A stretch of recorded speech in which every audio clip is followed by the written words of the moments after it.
తాకట్లో ఉన్న బంగారాన్ని విడిపించి ఆ రోజున మార్కెట్ ధర కట్టి మిగిలిన డబ్బును మీకు అందిస్తుంది కొమ్మూరి గోల్డ్.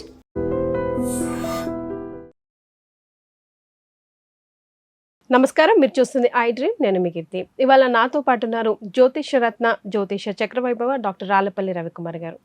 నమస్తే గురుగారు. నమస్కారం అమ్మ. మిథున రాశి వారికి ఎలా ఉందండి ద్వాదశ రాశుల్లో?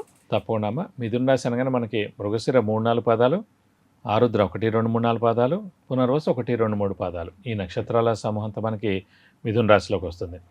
ఈ రాశి వారికి పట్టిందల్లా బంగారం అని చెప్పుకోవచ్చు.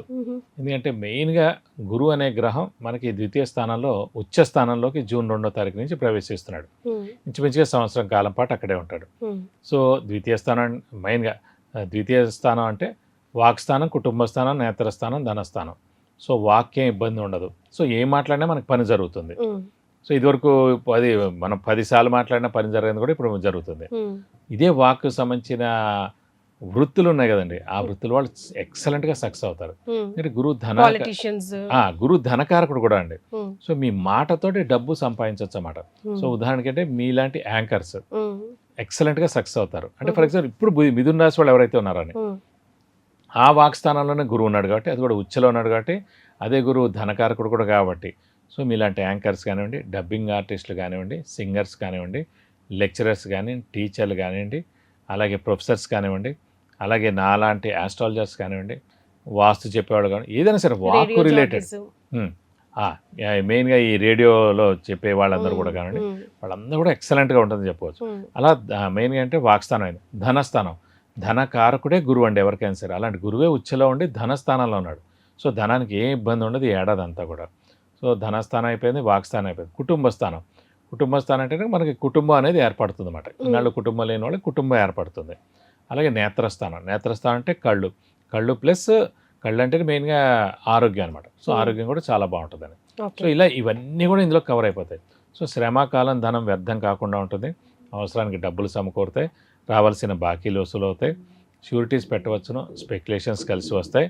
అలాగే మధ్యవర్తిత్వం కూడా మనం వహించవచ్చును. తీర్థయాత్రలు చేస్తారు, గురువుని దర్శిస్తారు, దైవదర్శనం చేసుకుంటారు, గురువు యొక్క బ్లెస్సింగ్స్ మీరు పొందుతారు. అలాగే గోల్డ్ కూడా 100% కొంటారు, అలాగే వాహనం కొంటారు. ఎందుకంటే గురువు అనే గ్రహం ఇవన్నీ ఇచ్చేస్తారన్నమాట. అలాగే నిరుద్యోగులు ఉద్యోగం రావడం, ఉద్యోగస్తులకి ప్రమోషన్స్ రావడం, నేమ్ అండ్ ఫేమ్ రావడం, బాస్ నుంచి మన్నన పొందడం, ఫారెన్ టూర్ విజిట్స్, అసైన్మెంట్స్ ఇవన్నీ కలిసి రావడం జరుగుతాయి. విద్యార్థులకి, రాజకీయ నాయకులకి, క్రీడాకారులకి, పత్రికా రంగం, యూట్యూబ్ రంగం, మీడియా రంగం, సినిమా రంగం వారందరూ కూడా అత్యద్భుతంగా ఉంటుందని చెప్పుకోవచ్చు.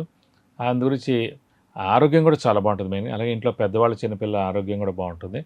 సో ఇంట్లో కొత్త వస్తువు కూడా ఖచ్చితంగా ఉంటారు.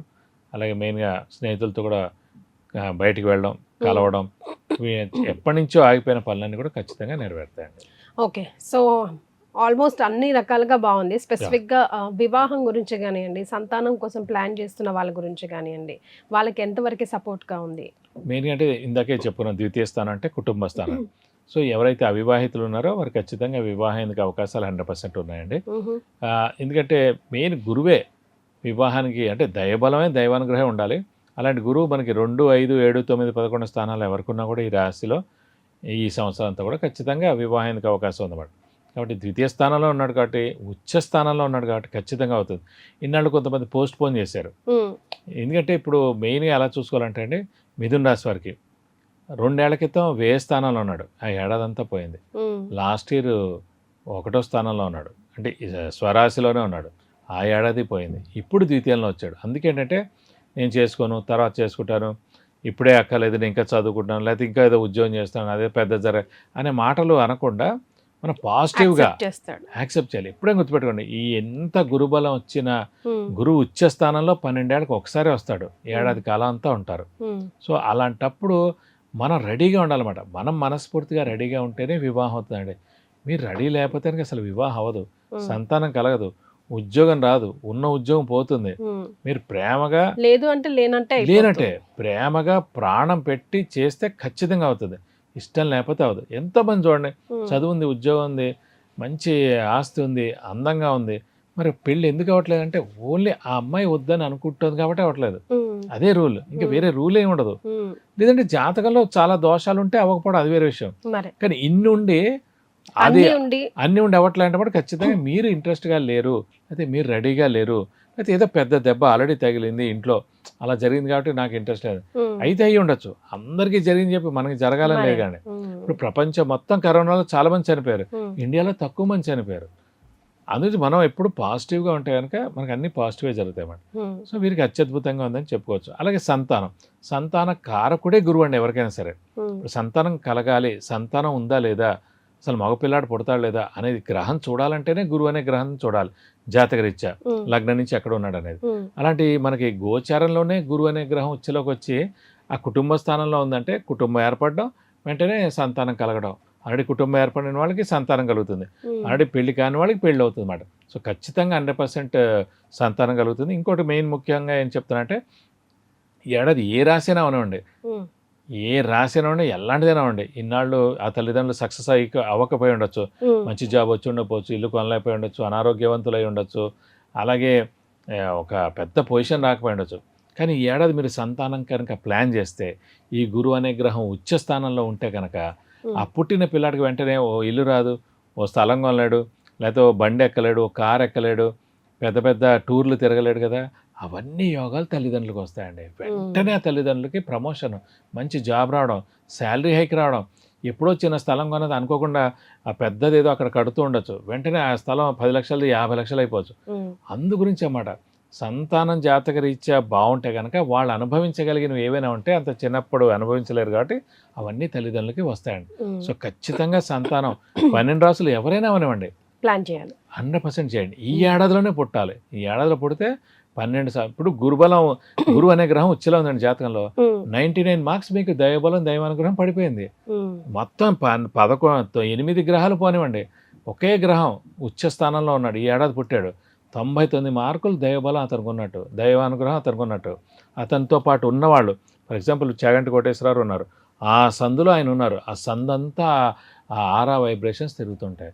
ఓ పీఠాధిపతి ఉన్నారు, ఆ పీఠాధిపతి దగ్గరగా 2-3 గల్లీలు ఉన్నాయి, ఆ ఆరా అంతా తిరుగుతుంటుంది. అలా మన ఇంట్లోనే మన పిల్లాడికే గురువు ఇచ్చేది అనుకోండి, వాడి తమ్ముడు, వాడి అక్కో, వాళ్ళ అమ్మ నాన్న, వాళ్ళందరూ కూడా ఈ దైవబలం ఉంటుంది అన్నమాట. సో వాడికి అంత నేమ్ అండ్ ఫేమ్, సొసైటీలో పేరు, ఎక్కడికి వెళ్ళినా ముందుకి అతన్ని పిలవడం, ఇవన్నీ జరుగుతుంటాయి అన్నమాట. సో గురువు అనే గ్రహం, ఒక్క గ్రహం బాగుంటే ఇవన్నీ కంట్రోల్ చేస్తారండి. సో సంతానం లేని వారు ఎవరైనా సరే ఏడాది ఎలాగైనా చేసి పుడితే కనుక అత్యద్భుతంగా ఉంటుంది. ముఖ్యంగా ఆ పిల్లాడికి కన్నా కూడా తల్లిదండ్రులకి, మళ్ళీ మొత్తం తల్లిదండ్రులకి, ఫ్యామిలీకి, కుటుంబం ఎంటైర్ ఫ్యామిలీకి చాలా బాగుంటుంది. సో సంతానం 100% ఉందండి మిథున రాశి వారికి. రైట్. మరి ఎలాంటి రెమెడీస్ సూచిస్తారండి? ప్రస్తుతం అంటే వీళ్ళకి మెయిన్గా మనకి ఉన్నంతలో అన్ని గ్రహాలు బాగానే ఉన్నాయి. శని ఒకడు కొంచెం దశమంలో ఉన్నాడు కాబట్టి వీలైతే కనుక ప్రతి శనివారం ఉపవాసం ఉండడం, వెంకటేశ్వర స్వామిని మరియు ఆంజనేయ స్వామిని ఎక్కువగా ఆరాధిస్తే చాలా మంచిది. ప్రతి బుధవారం వెంకటేశ్వర స్వామి టెంపుల్కి వెళ్ళి 40 ప్రదక్షిణాలు చేసి అభిషేకం కానీ అర్చన కానీ చేయించుకోవడం. అలాగే శనివారం అయినా సరే, అలాగే శనివారం మంగళవారం ఏమో ఆంజనేయ స్వామి టెంపుల్కి వెళ్ళి మనకి మెయిన్గా ఈ 40 ప్రదక్షిణాలు చేయడం, అలాగే వడమాల సమర్పించడం, వీలైతే కనుక సింధూర పూజ చేయించడం, అలాగే తమలపాకులు పూజ చేస్తే కనుక మీకు అన్ని విధాలు మంచి చేకూరుతుంది. రైట్, ధన్యవాదాలండి. నమస్కారం. And for more videos, Please subscribe to iDream. Please subscribe to iDream. Please subscribe iDream. And please subscribe to iDream. For more videos, subscribe to iDream. please like, share and subscribe to the channel. Congratulations, iDream. Subscribe to iDream. Subscribe to iDream. So subscribe to iDream Media. iDream ki iDream team andarki huge congratulations. Please subscribe iDream Media. Please subscribe to iDream. Subscribe iDream. Please subscribe to iDream. iDream అంటే నా కళల ఛానల్ను subscribe చేసుకున్న నోరు తిరుగుతలేదు, మీరైతే గంట గుర్తు కొట్టండి. For more such videos, please subscribe to iDream. Subscribe to iDream. Please subscribe to iDream. Please subscribe iDream Media. Please do subscribe to iDream. Please subscribe to iDream Media. For best entertainment and information, please subscribe iDream. And don't forget to subscribe to iDream.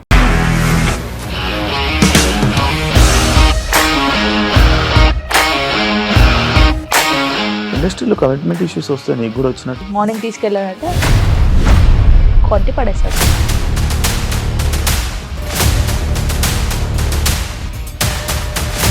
ఒక్కళ్ళు కూడా చూడలేదు ఈ cinema అని చెప్పడానికి కూడా చాలా ధైర్యం కావాలి. అది నిజం కదా, దాంట్లో ధైర్యం ఏంటి? నెక్స్ట్ డే ప్లేట్ మార్చేస్తే తప్పు కదా. As of now we are comfortable this అని నేను అనుకుంటున్నాను. రష్మిక గారిది మీది ఒకే ఊరు అంట కదా. నీకు కోపం వచ్చిందంటే బాగా తిట్టేత్తరా? తిట్టేద్దామండి.